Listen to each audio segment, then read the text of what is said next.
Today on Public Eye News, an update on Michigan's gas prices and more on damage caused by Florence over the weekend. We'll take a look at some NMU sports, and Caleb Rydell has our weather forecast for the beginning of the week. Hi, I'm Samantha Carter. And I'm Erica Flint, and this is Public Eye News.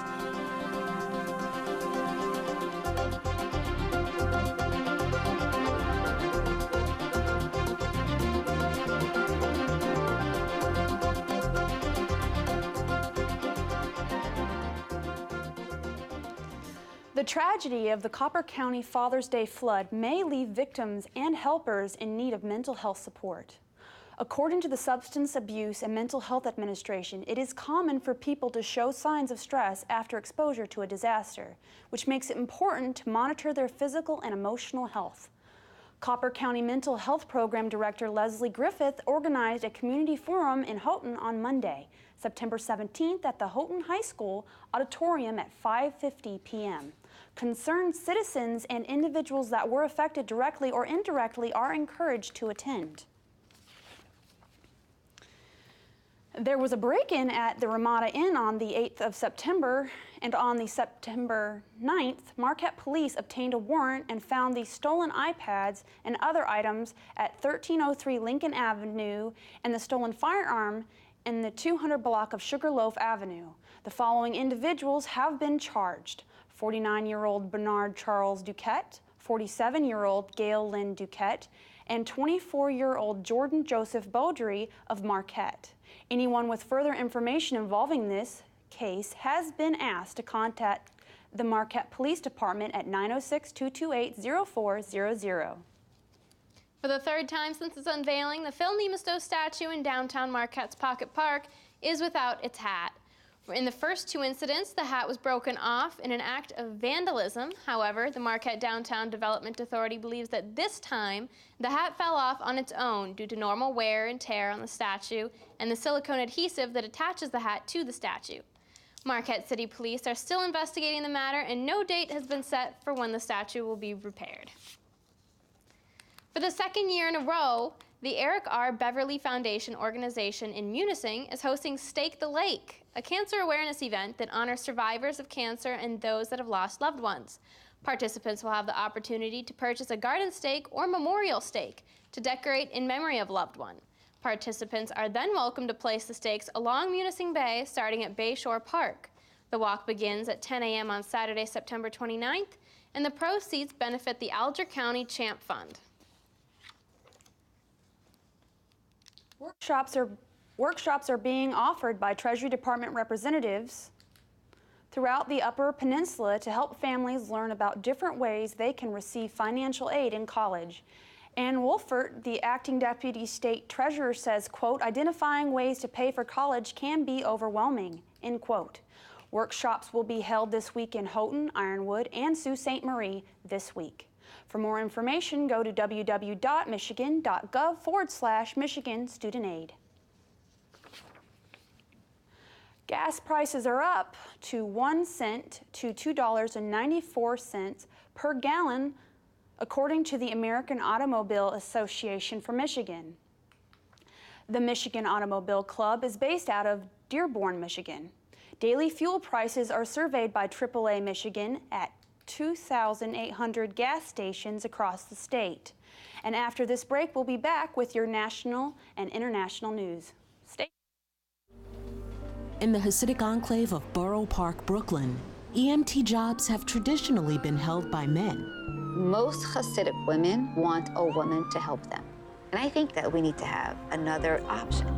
Meet a group of women taking matters into their own hands. A woman's place is the home. Just us religious women can't do this? Of course we can do it. 93 Queen. Tonight at 10 after Antiques Roadshow. Welcome back.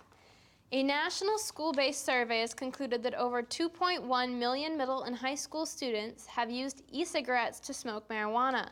The study also shows that students who said they lived in a home with a tobacco user were more likely than others to report vaping marijuana. Because there haven't been any studies on the long-term effects of vaping, health officials are alarmed about the possible effects vaping could have on teenagers. While some believe that vaping can help smokers quit cigarettes, experts are concerned that the nicotine content in most vapes could cause teens to become addicted and start smoking cigarettes. What's left of Hurricane Florence is still dumping rain on parts of North Carolina as it finally moves out of the region. The storm is blamed for at least 24 deaths and widespread flooding that could get even worse as rivers crest. Meg Oliver has the latest from Lillington, North Carolina. Floodwaters have cut off the coastal city of Wilmington from the rest of North Carolina. Officials are using high water vehicles to drive in emergency supplies. 23 truckloads of food, water, and supplies made it into Wilmington this morning, and other communities facing this are being addressed as well. It's not just Wilmington that's swamped. More than 2 feet of rain from Florence has left sections of Fayetteville, North Carolina, underwater. It's the same in the town of Pembroke. Swollen rivers from all the rain are spilling over onto streets. Hundreds of roads across the state are impassable. This trucker got stuck trying to get through high water, and the floods are expected to keep rising. It's come up at least 4 foot. Robert Sims believes the Cape Fear River will reach record high levels. You're nervous about the bridge? Yes, I'm very nervous because when you see stuff hit stuff, that creates more pressure. In places like New Bern, where the water has already receded, people are beginning to assess damage and clean up. This man is trying to get his restaurant open again. Probably got, 15,000 gallons of water. We've already pumped out 7,000 gallons, so we're trying to get it dried out so he can get open and get everything squared away. Almost 500,000 people began the day without power in North Carolina. Meg Oliver, CBS News, Lillington, North Carolina. The Mangkhut typhoon is responsible for burying 40 to 50 miners and their families in a landslide in Itogon, Philippines on Saturday. Despite rescue efforts, the mayor announced on Monday that there is a 99% chance that they were all killed. The Mangkhut typhoon was the most powerful storm to hit the city since 1979, packing winds of 121 miles per hour, according to the Hong Kong Observatory. The woman accusing Supreme Court nominee Brett Kavanaugh of sexual assault back when they were both in high school says she is willing to testify publicly. Her allegations in the Washington Post come just days before a key vote in his confirmation process. Angelica Alvarez has the latest from Capitol Hill. Supreme Court nominee Brett Kavanaugh left his home Monday as an allegation of a decades-old sexual assault puts a cloud over his nomination. Christine Blasey Ford told the Washington Post that Kavanaugh pinned her to a bed on her back and groped her over her clothes at a party when she was 15 and he was 17. When she tried to scream, she said, he put his hand over her mouth. He was trying to attack me and remove my clothing, she said. I thought he might inadvertently kill me. My client will do whatever is necessary to make sure that the Senate Judiciary Committee has the full story. In a new statement Monday, Judge Kavanaugh responded saying, this is a completely false allegation. I have never done anything like what the accuser describes to her or to anyone. I am willing to talk to the Senate Judiciary Committee in any way the committee deems appropriate to refute this false allegation from 36 years ago and defend my integrity.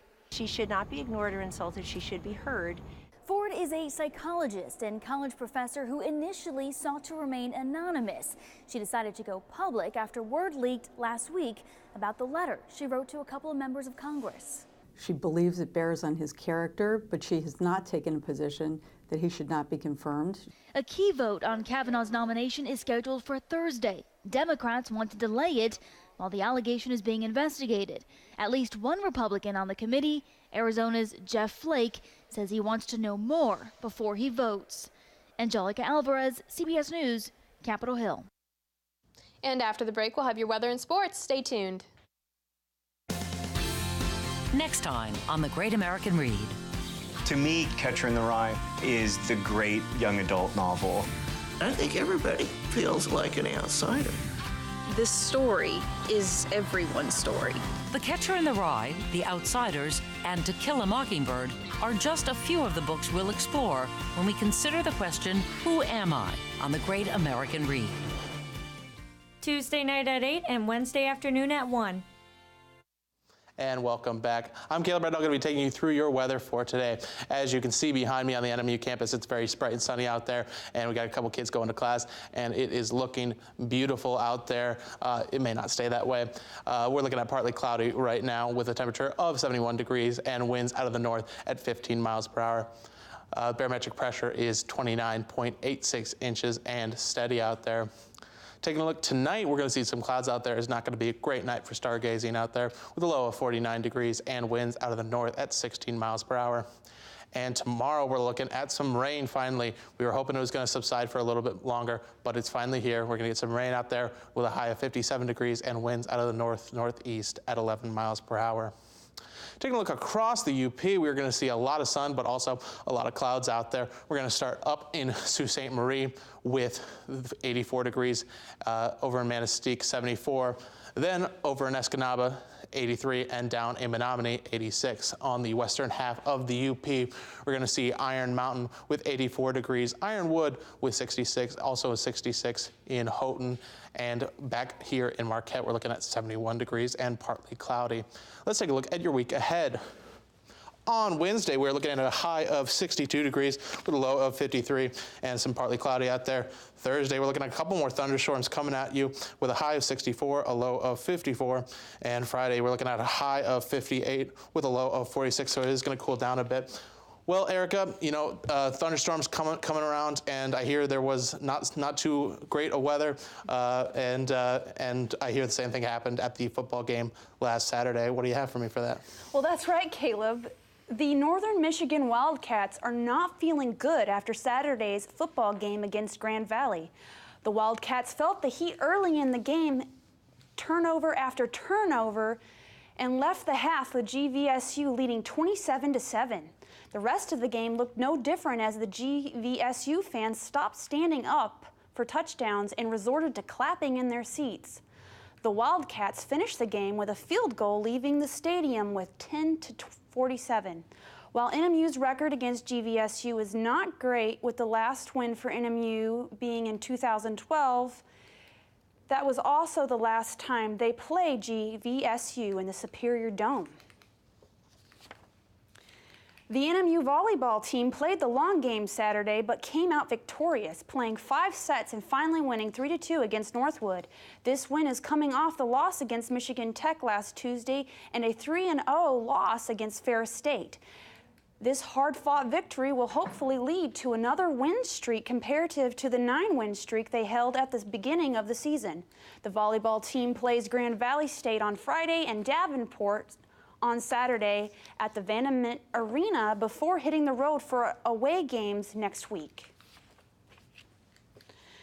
The pressure was on Sunday in the NFL as week 2 of the regular season was underway. Under the thumb to rise up in the power ranking for this season, some teams made the cut and some fell short. No teams fell shorter than the Browns as they played the Saints last night, losing 18-21 after missing 2 field goal attempts. It is reported that after last night's performance in last week's game against the Steelers, the Browns are looking to kick out their kicker. And that's all. And thank you for joining us for Public Eye News.